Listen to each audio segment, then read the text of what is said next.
Предлагаем очередной новостной выпуск Национальной академии наук.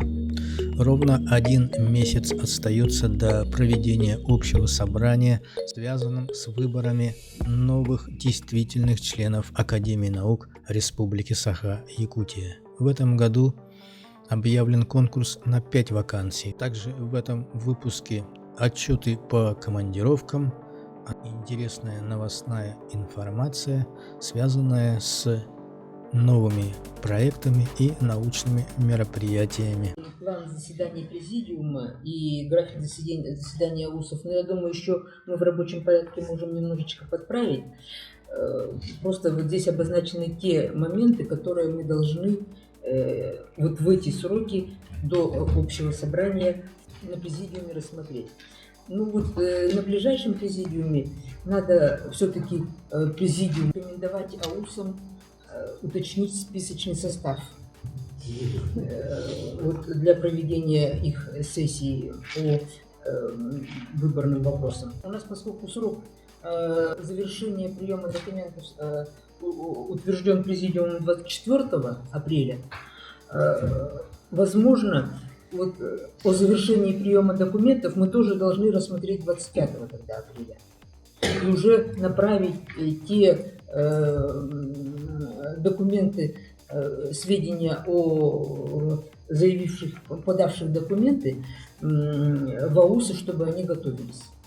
И на вот этом президиуме за неделю до общего собрания мы должны утвердить списочный состав сессии общего собрания. Значит, сразу провести регистрацию.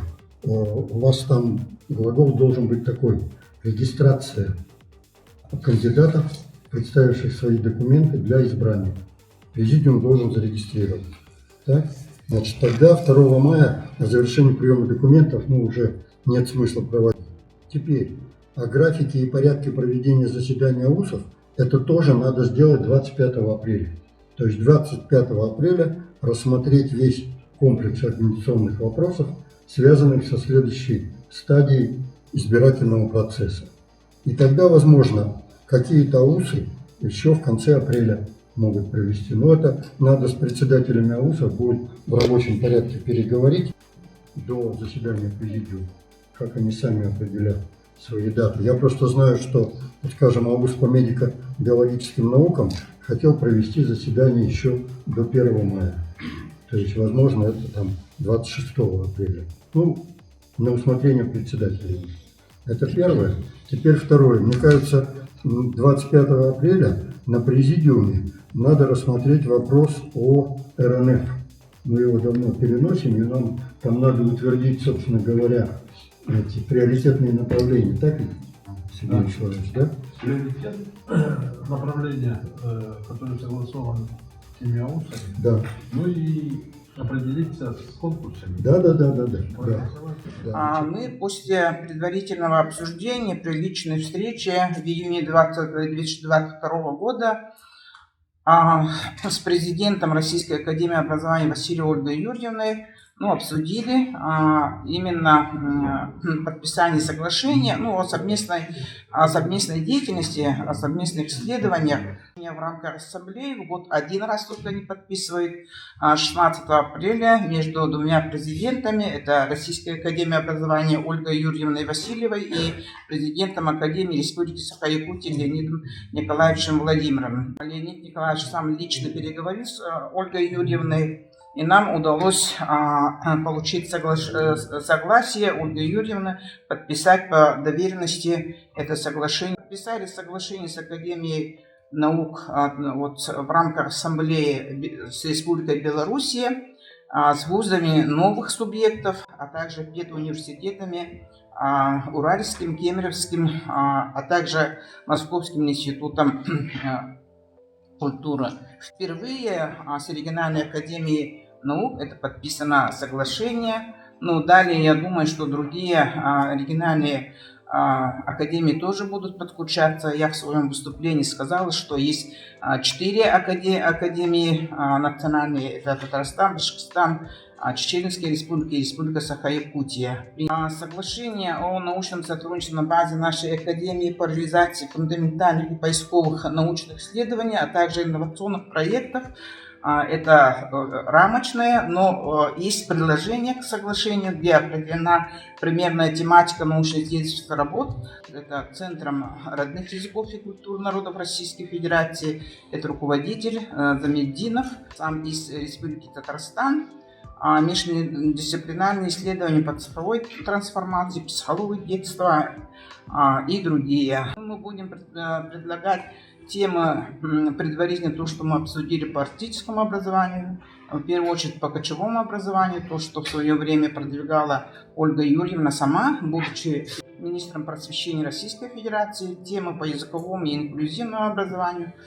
С 15 по 19 апреля в Московской области, в поселке Дубровицы, прошел Международный научный форум «Современные достижения и проблемы биологии и биотехнологии репродукции животных». Прошел очень насыщенно и, как видите, география участников. Да, тут все выступающие отмечали, что последнее такое мероприятие по репродуктивной биотехнологии проходило в 2016 году в Белгороде. Программа форума была очень-очень насыщенная. Это пленарная сессия. Было 4 секционных заседания. Мы выступали, открывали именно секцию 1 по искусственному осеменению, криоконсервации гамет.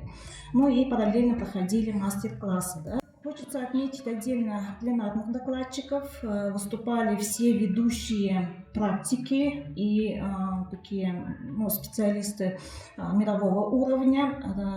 Открывала пленарные заседания Зиновьева Наталья Анатольевна, которая подчеркнула особенно, что ВИШ благодаря их кропотливой работе буквально 19 марта текущего года указом 195 президентом Владимиром Владимировичем Путиным был подписан указ об организации Национального центра генетических ресурсов сельскохозяйственных животных.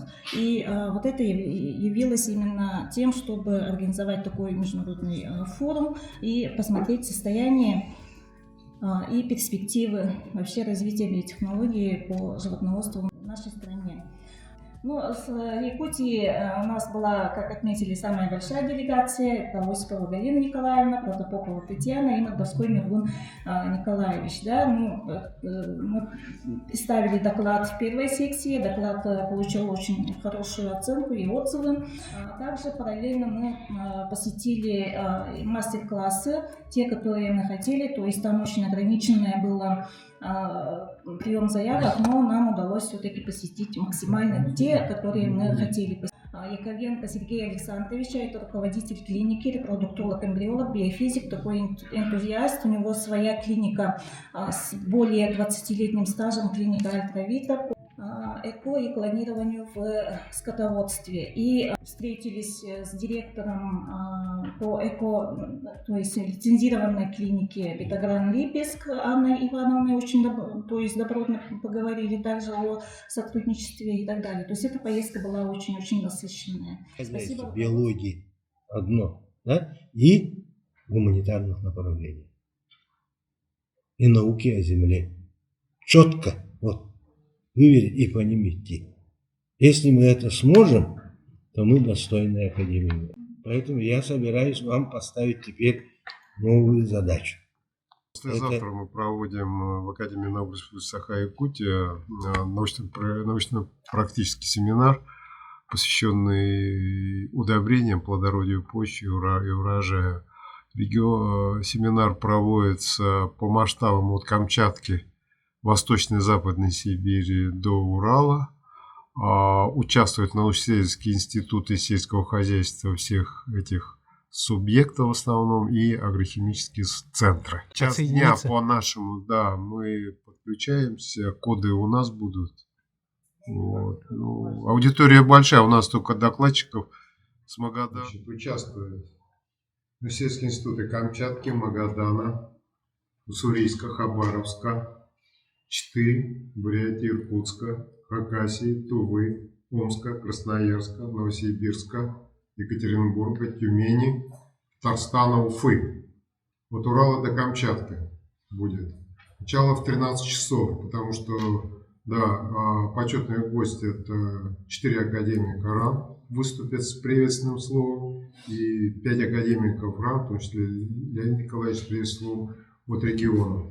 Главная задача — 40 участников онлайн. И вот как раз Леонид Николаевич говорит по такому центру превосходства. И, в принципе, никто не возражает, чтобы, так сказать, модераторами была Академия наук Республики Саха. Я говорю, мы как раз находимся здесь 4 часа или 3 до Камчатки и 3 часа до Тюмени и Екатеринбурга. Поэтому вот это вот такой огромный, 18 регионов мы захватываем полностью. Вот, и предлагаем. 28 февраля, в котором четко были указаны приоритеты по опытно-конструкторским разработкам регионов и участии регионов в этих разработках.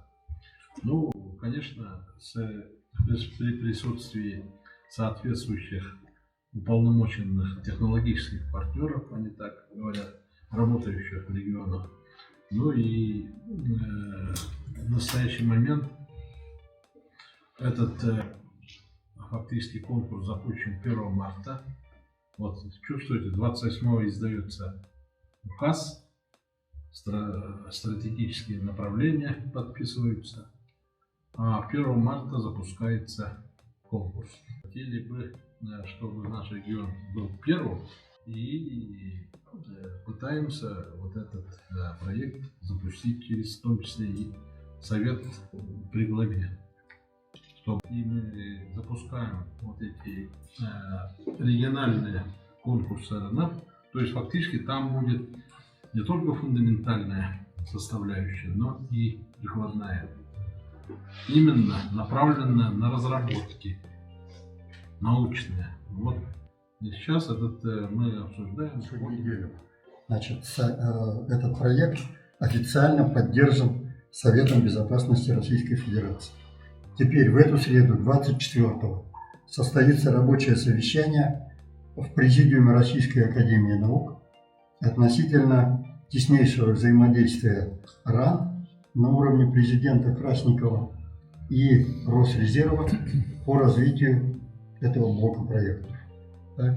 Это первая информация. И второе, значит, проект по созданию международного криохранилища семян растений в толще многолетних мерзлых пород, получивший поддержку Владимира Владимировича Путина, одобрен секретариатом ШОС и будет доложен буквально в мае месяце, планируется, на заседании ШОС в Китае. Спасибо.